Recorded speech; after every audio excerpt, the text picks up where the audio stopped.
back to my channel. If you've never seen my face before, then hello, my name's Ellie, welcome. I haven't posted on here in a little while. I've been super busy.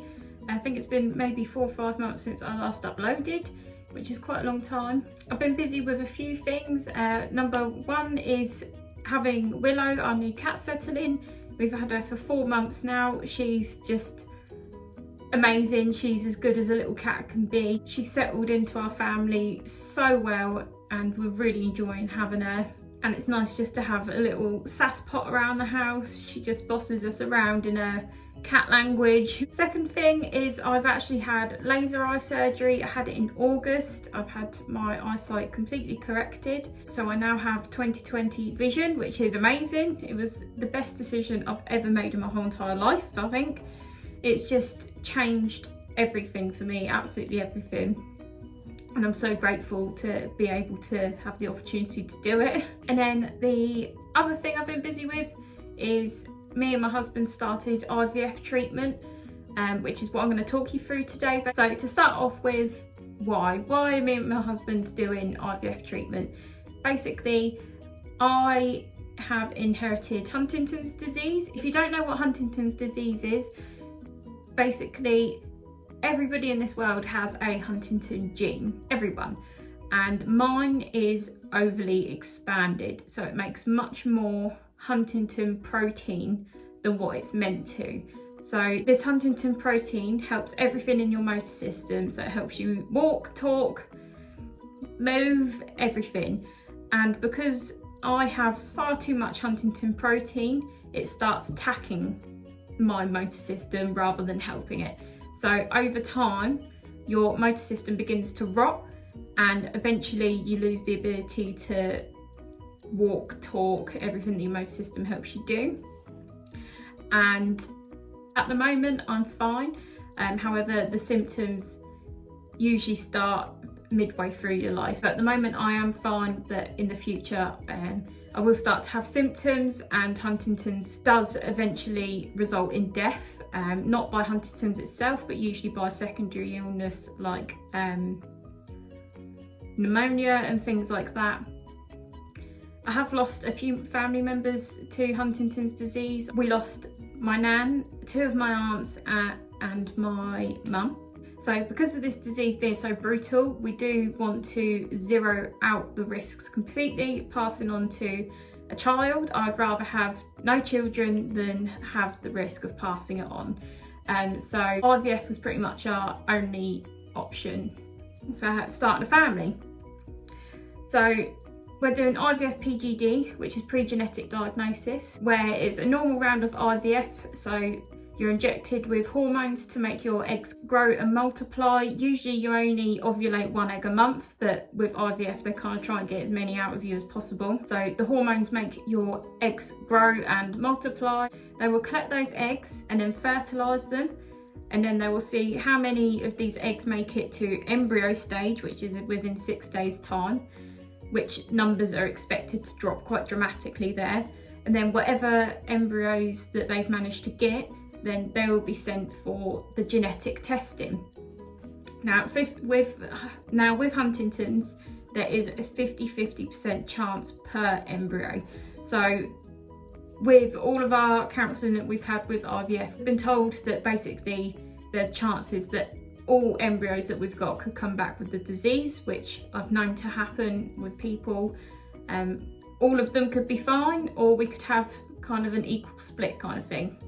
So it's quite, again, it's a brutal process. It's really long-winded. We started our journey in September 2019, so last year in September, where we had our initial consultation just to make sure that we were eligible for NHS funding, which we were. We got 3 rounds for free, which is amazing. We were due to start our STIMS medication, which is what makes your eggs grow, in June this year, but unfortunately got cancelled due to coronavirus. And we were told by the fertility clinic, which is Guy's Hospital in London, that we won't be starting until January 2021, which was obviously devastating and not the news that I wanted to hear.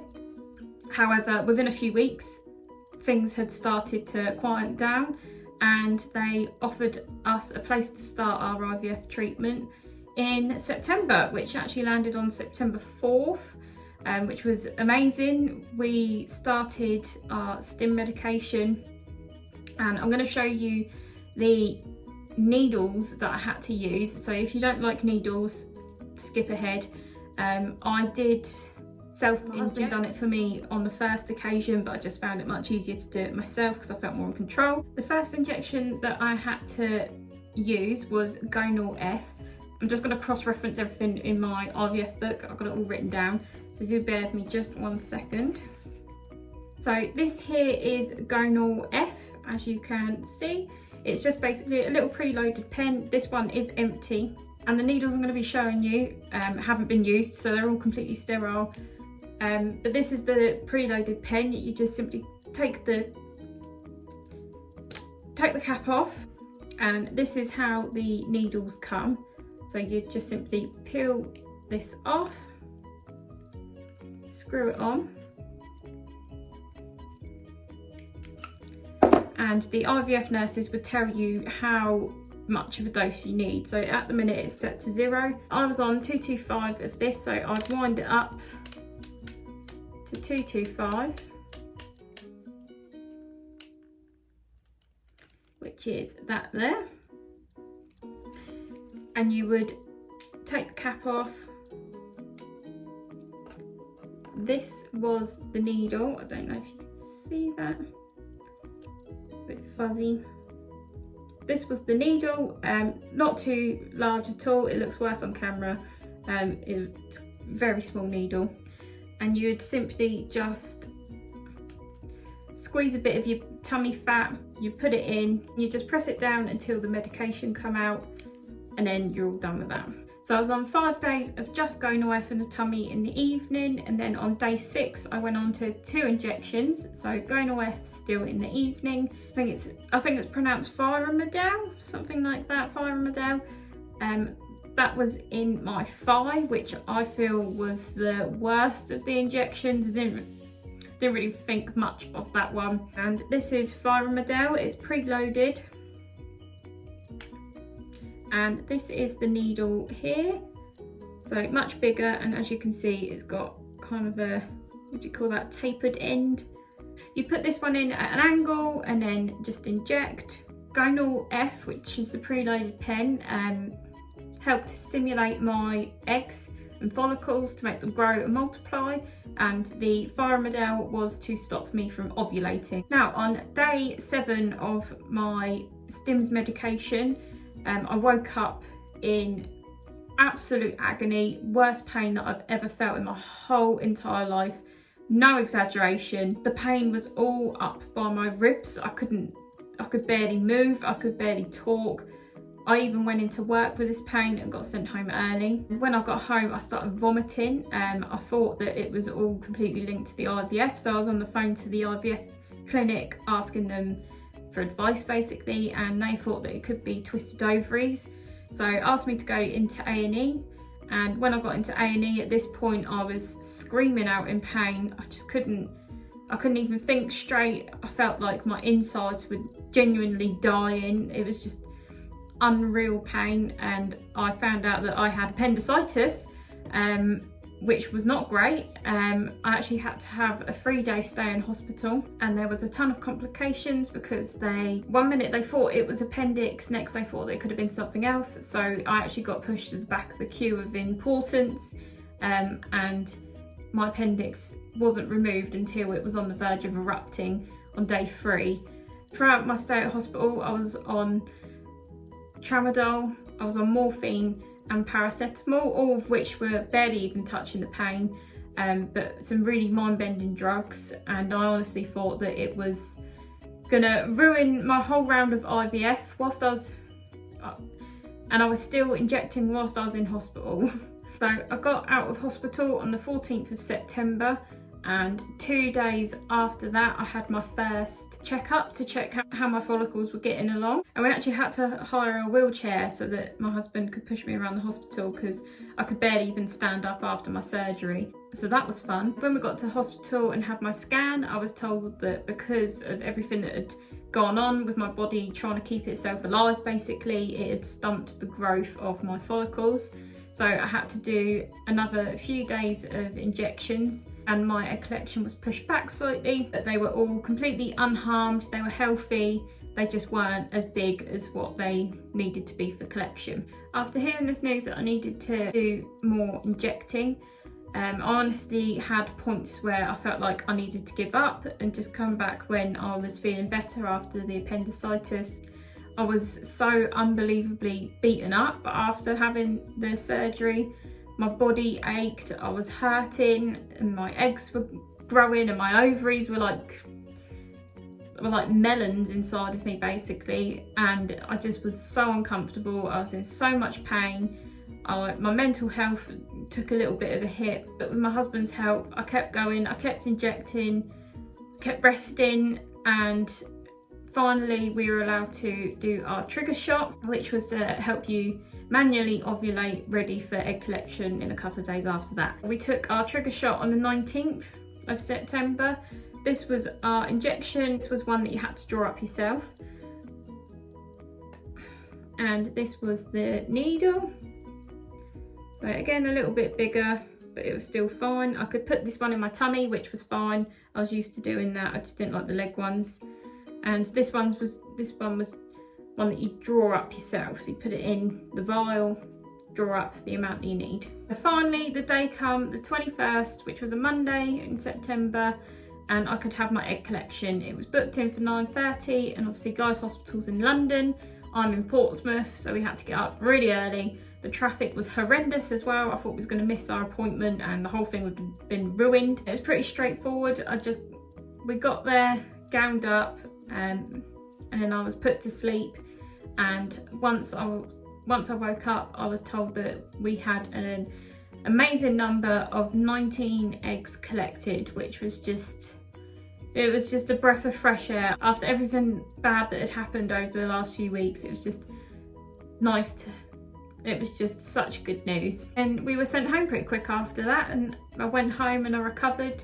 And then we're going to be told how many were fertilised the day after, and that we expected numbers to drop, because you pretty much have to expect that numbers are going to drop at every stage. So the day after, we got the fertilisation call to say that we had 12 eggs fertilised, which again, amazing, such good numbers. And then the next wait was to find out how many made it to day 6, which is when they turn into embryos. So we were away on holiday with our friends in Somerset, and we got the call quite early in the morning to say that we had 5 embryos that were going to be sent for testing, which again, amazing. 5 embryos, that's a good number. The hardest part was waiting for the genetic results, because each embryo obviously has a 50-50% chance of having it. With my track record of luck, I was honestly expecting to have all of them and to have to start the whole process again, which would have been fine. Obviously not something that you want, but it's just something that you do, isn't it? So we got our embryo results 2 weeks ago now, and found out that out of our 5 embryos, we have 2 embryos that don't have the Huntington's gene, which was just, honestly, cried my eyes out on the phone to the embryologist.